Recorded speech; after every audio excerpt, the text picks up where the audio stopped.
Bonjour à tous, c'est Prophet-Geek, je suis très heureux de vous retrouver pour une nouvelle vidéo. Si vous avez un peu suivi l'actualité de la chaîne, vous avez pu constater que je n'ai pas sorti de vidéo depuis 2 semaines, tout simplement parce que j'étais en vacances et j'ai décidé de complètement déconnecter, je me suis moins rendu sur les réseaux sociaux et je n'ai pas tourné, donc pas fait de montage, donc pas de vidéo sortie. Par contre, pendant mon petit voyage, je suis allé dans de nombreux points de vente, que ce soit en occasion ou en neuf, dans les comics et mangas, et j'ai complètement craqué. Vous allez voir ça dans mes achats du mois d'août 2022. Allez, je vais vous raconter un petit peu comment ça s'est passé. J'arrive sur Orléans. Maintenant, je commence à connaître un petit peu la ville, on se balade un petit peu et je tombe sur un Easy Cash. Et j'ai trouvé ce bijou carbone et silicium des éditions Ankama. Comment voulez-vous que je ne craque pas?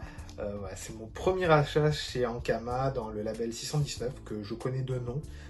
Il paraît que c'est super bien, c'est une vraie critique sociétale, donc je vais découvrir ça, je ne sais pas quand, parce qu'il faut s'y plonger complètement apparemment, parce que c'est vraiment très prenant. C'est quand même un beau bébé, hein, il est assez épais. J'ai eu une petite remise dessus, hein, il n'y a pas eu un gros prix, mais dès que je l'ai vu, j'ai pas hésité, c'était l'occasion. Et je suis très content d'avoir maintenant carbone et silicium. N'étant qu'à 1 heure de Paris en train, j'ai décidé d'aller faire un petit tour à la capitale. J'ai retrouvé une amie, on s'est baladé, c'était très sympa. Et je suis allé faire quelques boutiques dont je vois les noms passer, notamment dans les chaînes de Wayne's, etc. Et du coup, j'étais en train de manger place de la Contrescarpe et j'étais pas loin d'Original Comics. La boutique est un peu critiquée de temps en temps, notamment à cause de son gérant. Voilà, moi, j'y suis allé en toute humilité, je voulais voir à quoi elle ressemblait. Alors, je pensais pas qu'elle était tout en long comme ça. Et ils ont quand même un choix assez conséquent, que ce soit chez Marvel, chez DC et également chez Valiant. J'en ai profité et j'ai pris Rapture. Pourquoi est-ce que j'ai pris ce titre-là? Tout simplement parce que j'ai lu l'intégrale de Shadowman et que... faut lire l'intégrale Ninjak, mais voilà, il y a un lien entre les deux univers et ça passe par Rapture, qui est l'un des adieux de Matt Kind sur le personnage de Ninjak, apparemment, de ce que m'a dit le vendeur. Alors, il m'a été offert par une amie avec qui je mangeais, donc je te remercie Ludivine, hein, merci beaucoup pour ce petit cadeau qui me touche énormément. Ça va être l'occasion de découvrir un peu Ninjak. Voilà, il y a Punk Mambo aussi que j'ai découvert avec Shadowman. C'est super cool, j'ai trop envie de voir ce qui va se passer. Petit passage chez Apum Bapum, une librairie qui est juste géniale et il y a de quoi fouiller partout. Il y a des prix sur tout, c'est juste exceptionnel, leur occasion, j'adore, franchement. Tu fouilles, tu découvres des trésors, tu es là, ah purée, ils ont ça, c'est génial. Et du coup, j'ai pris War Mother, donc un récit futuriste chez Valiant, et Docteur Mirage. Alors, Docteur Mirage, c'est le premier tome qui est sorti, même si en fait, il y a 2 one-shots. C'est pas forcément des suites. Alors, je sais pas si c'est des suites comme peut l'être, par exemple, Savage et Savage État Sauvage, qui sont des suites sans l'être complètement, puisqu'ils ont raccroché la seconde histoire à la première, mais on peut lire les 2 trucs de façon indépendante. Alors, est-ce que ça va être le cas avec Docteur Mirage? Je ne sais pas. Docteur Mirage, pareil, un personnage que j'ai découvert dans l'intégrale de Shadowman et j'avais envie de poursuivre la lecture sur ce perso parce qu'il avait l'air cool et peut-être qu'il y aura Shadowman dedans. Je vous parle de Shadowman dans pas longtemps. En plus, je suis super content, les tarifs étaient géniaux, j'ai pu avoir les 2 bouquins pour 30 €. Donc c'est vraiment très très cool, les prix sont très attractifs. Je vous conseille, si vous avez l'opportunité, d'aller chez Apum Bapum à Paris. Petit passage sur Orléans dans le centre-ville où je fais mon petit circuit habituel.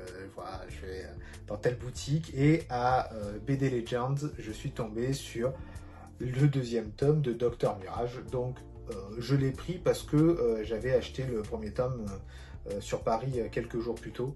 Sinon, je ne me serais peut-être pas lancé sur celui-là particulièrement.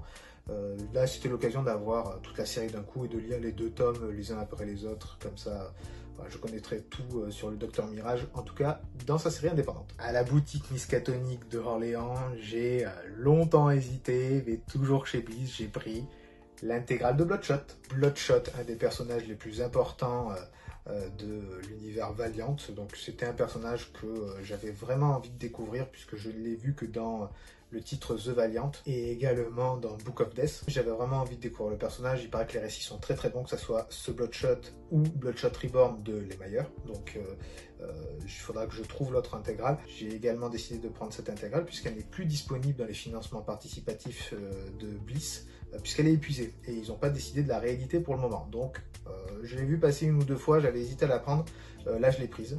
Bon, c'est un investissement, mais pour 49 €, vous avez un pavé de 800 pages à lire. Donc si les récits sont bien, franchement ça vaut le coup. Honnêtement, au niveau prix, nombre de pages, Bliss, franchement ils font de sacrées offres. Je vous conseille de vous jeter dessus si vous la trouvez. Voilà les achats que j'ai fait lors de mes vacances, mais avant ça j'étais passé à ma librairie en début de mois et j'avais pris également quelques titres, notamment The Crow Wild Justice. Bon, je continue la série The Crow chez Vestron et surtout j'étais un peu curieux de voir celui-ci parce que en fait c'est le dessinateur de The Walking Dead, donc un trait assez reconnaissable et je vais me plonger dans ce récit dans peu de temps. Je pense que ça va être à mon avis ma prochaine lecture et je vous ferai un petit débrief comme d'habitude. On passe à l'univers Star Wars avec le tome 2 des classiques et le tome 3 paru chez Delcourt. Voilà enfin les derniers tomes Delcourt qui me manquent. C'est la série classiques puisque j'ai que 2 tomes, le tome 1 et 6. Oui, je sais, c'est pas très logique, mais je suis tombé sur le 6 en occasion, je l'avais pris.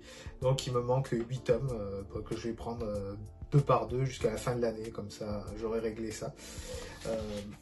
Là en plus il faut vraiment que je les prenne rapidement puisque Delcourt ayant perdu les droits, si je les avais pas pris il serait parti au pilon tout simplement.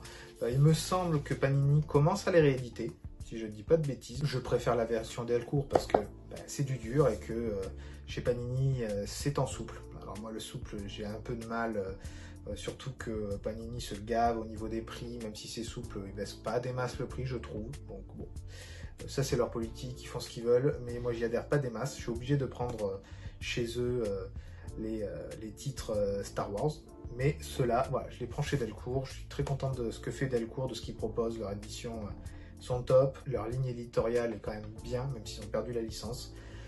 C'est comme ça, ils ont fait un choix de ne pas la reprendre, c'est eux qui décident. Je respecte que Panini ait la nouvelle licence et la licence légende, et voilà, on prend ce qu'on veut, on fait des choix, même si certains sont un peu critiquables. Toujours en Star Wars, j'ai pris Ronin chez Outre-Fleuve.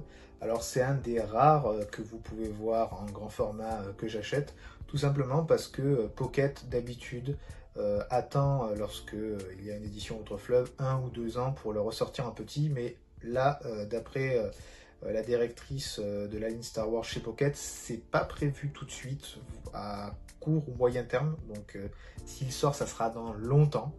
Donc comme je ne veux pas risquer de le manquer, je l'ai pris en grand format. S'il ressort en petit, je le rachèterai sûrement et je me débarrasserai de celui-là. Alors, petit reproche, c'est que certes c'est grand et c'est épais, par contre en fait ça ne fait que 400 pages, c'est-à-dire comme un Pocket, mais le prix est bien plus cher. Un roman Star Wars c'est 10 € environ, là c'est 23 €. Donc ça fait très mal. Surtout qu'en fait il n'y a rien de plus, il n'y a pas d'illustration particulière dedans, c'est juste écrit plus gros en fait.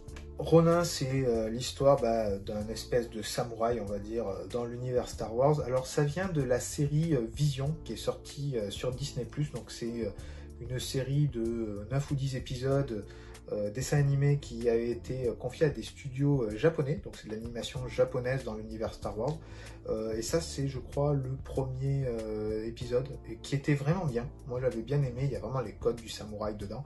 Il y en a beaucoup sans nul, hein. Par contre clairement ça vole pas haut du tout, mais celui-là était pas mal, donc apparemment si j'ai bien compris ça reprend une partie de l'épisode, voire tout l'épisode, et ça prolonge. Donc on a la suite de l'histoire du perso qui avait l'air assez cool, assez badass, donc on verra ça dans un moment. Mais voilà, je vous en parlerai si ça vous intéresse. On finit les achats avec les 15 tomes de Saint Seiya Santacho. Si vous suivez un petit peu mes vidéos de ces derniers mois, vous savez qu'en ce moment je suis très hypé par les Chevaliers du Zodiaque. Donc j'ai récupéré la version Santacho qui est en fait une féminisation des personnages, puisque voilà, on retrouve une version féminine de Seiya. Alors tous les personnages ne sont pas féminisés, mais voilà, là il y a une jeune fille qui lui ressemble étrangement, qui a la même attaque, qui a une armure qui ressemble beaucoup à celle de Seiya au tout début. En tout cas, si j'ai bien compris, ce sont les chevalières qui sont vraiment la garde rapprochée d'Athéna. Donc c'est intéressant de voir un petit peu les histoires. Les couvertures en tout cas sont très jolies, je vous en présenterai lorsque j'aurai fait les lectures.